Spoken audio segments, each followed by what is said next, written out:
BNN TV Telugu news channel కి స్వాగతం. Comrade Vinod Mishra 26వ వర్ధంతిని CPI MLA Vinod Mishra party నాయకత్వంలో ఏలేశ్వరంలో బాలాజీ చౌక్ సెంటర్లో ఆయన చిత్రపటానికి దండవేసి నివాళులు అర్పిస్తూ ర్యాలీగా వినోద్ మిశ్రా కాలనీకి వెళ్లి విగ్రహానికి పాలాభిషేకం చేస్తూ నివాళులను అర్పించారు. ఆయన ఆశయాలను స్మరిస్తూ అమరవీరుల త్యాగాలను మరోసారి స్మరిస్తూ జోహార్లు అర్పిస్తూ నినాదాలు చేశారు. CPI MLA Vinod Mishra party వ్యవస్థాపకుడు 18 డిసెంబర్ 1998 ఆయన పేద ప్రజల హృదయాల నుండి దూరమయ్యాడు. ఆయన ప్రజల మధ్యలో లేకపోయినా ప్రజల కోసం ఆయన విప్లవ రహదారి ఎవరు మరవలేం. సిపిఎం ఎమ్మెల్యే ఉద్యమంలో ఆయన ప్రధాన విప్లవ సూర్యుడు.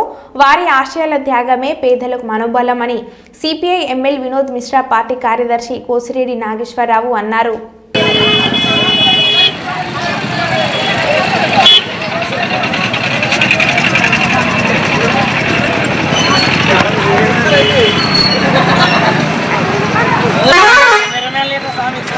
మంది కెమెరా